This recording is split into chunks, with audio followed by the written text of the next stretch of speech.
আপনিও চাইলে এই সুন্দর একটা ফুলের তোড়া আপনি আপনার প্রিয়জনকে উপহার হিসেবে দিতে পারেন। তো চলুন কিভাবে সেট করেছি সেটাই দেখাই। গোলাপ তৈরির প্রসেসটা আপনাদেরকে একটা ভিডিওতে দেখিয়েছিলাম। যারা বেসিক্যালি কাজ জানে তারা অবশ্যই বুঝতে পারবে যে কিভাবে আমি কাজটা করেছি। তো গোলাপগুলো তৈরি করে নেওয়ার পরে এর মধ্যে দিয়ে তার গেঁথে আমি সুতো দিয়ে জড়িয়ে ডাল তৈরি করে নিয়েছি, ডাল শুদ্ধ ফুল। খুবই সুন্দর লাগছে দেখতে। যে লাল টকটকে গোলাপ এটা দিয়ে পুরো ফুলের তোড়াটি করলে বেশি সুন্দর লাগতো। তো আমি কিছু ভিন্নতা রাখবো। কারণ একটা ফুলের তোড়াতে শুধু লাল গোলাপেই যথেষ্ট নয়, হলুদ, সাদা এগুলো অবশ্যই মাস্ট রাখতে হয়।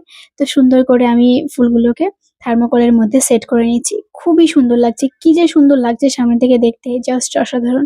তো তারপরে আমি এই সুন্দর র‍্যাপিং পেপারগুলো দিয়ে আমি সুন্দর করে এটা বেঁধে দিচ্ছি। পেপারগুলো অনেক যত্নে আমি রেখেছি। খুবই সুন্দর লাগছে। আপনারা সামনে থেকে দেখলে বুঝতে পারবেন না যে এটা হাতে বানানো। খুবই সুন্দর লাগছে। তো চাইলে আপনিও বানিয়ে নিতে পারেন আপনার প্রিয়জনের জন্য। কেমন হয়েছে অবশ্যই বলবেন।